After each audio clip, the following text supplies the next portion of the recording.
I never saw somebody with so much grace, with so many things that were aspiring to bring her down, that she just wouldn't let them. It's not that she would turn a blind eye and act like she didn't have it. She did anything but that. She just fought it every step of the way.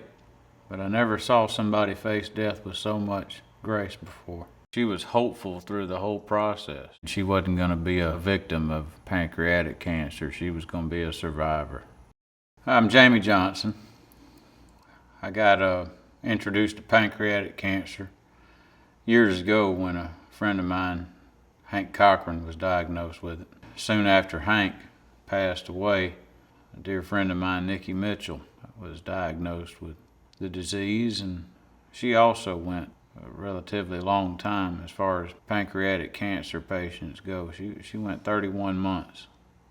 A dear friend of mine, T.W., his brother, passed away from pancreatic cancer. He didn't go so long. He went about 4 weeks. And just last year, my Uncle Barry Brantley, we lost him to pancreatic cancer. His was about 6 weeks from the time he was diagnosed until the time he passed away. So pancreatic cancer seems like it's been prevalent in my life ever since Hank Cochran. So it's been about 6 years that I've been more than just aware. Nikki was, Waylon called her his little CEO. She was a manager of sorts, as much as Waylon Jennings could be managed. But she cared for the family. She just looked after them like they were an extension of her own family, and that's how she treated all of her friends. But particularly Waylon Jennings and them were her pride and joy. She loved getting to work with them. But Nikki was a very generous woman. I never saw her hold back from anybody. If she could help, she was going to. She made me want to be that same way. She made me want to be more like her. She's just a very pure woman, very pure. I got a call one morning. Nikki said she was yellow jaundice is how she described it. She was going to the doctor to get checked out. I didn't expect anything of it. I thought maybe she'd gotten hold of some bad food or, been outside too long or something. I didn't know what exactly to make out of it. But after her doctor's appointment, she came by my studio, and that's when she said they suspected cancer, and that they suspected it was pancreatic cancer.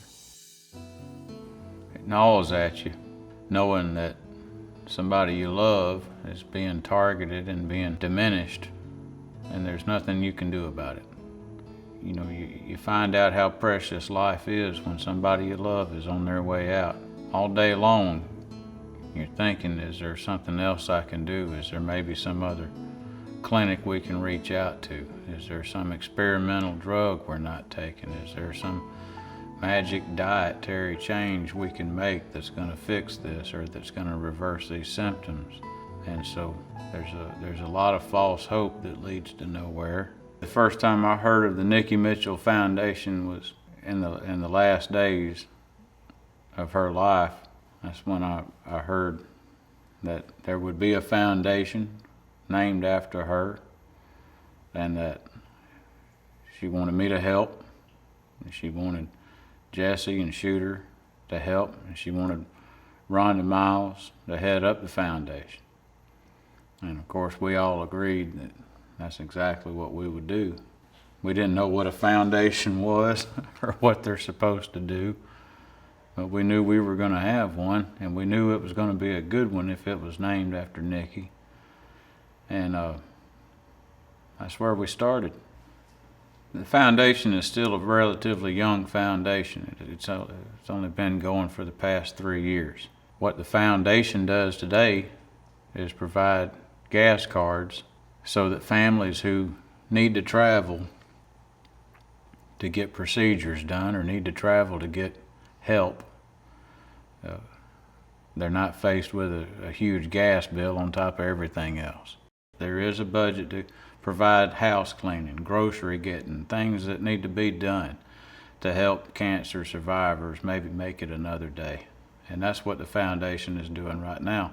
But the best thing that the foundation is doing, in my view, is they're drawing attention to what has been an unnoticed cancer. And that's what the Nikki Mitchell Foundation is set up for. As the funds start coming in, they'll be going out. They'll be going out in terms of support for pancreatic cancer survivors. Down the line, they'll be going out for research for the early detection tests necessary to get rid of it. Before she passed away, Nikki challenged all of us to do everything we could do to make life a little easier on other people who were diagnosed with her cancer, with pancreatic cancer. And that's what we're doing. So we appreciate all of the support. We appreciate everybody who's ever come to one of our golf tournaments, one of our benefit concerts, or donated money. We love our monthly donors. We just appreciate everybody's kind support, because you never know when it's going to be your loved one, your friend, your family, or you. So thank you to everybody who supports. I know Nikki would be proud.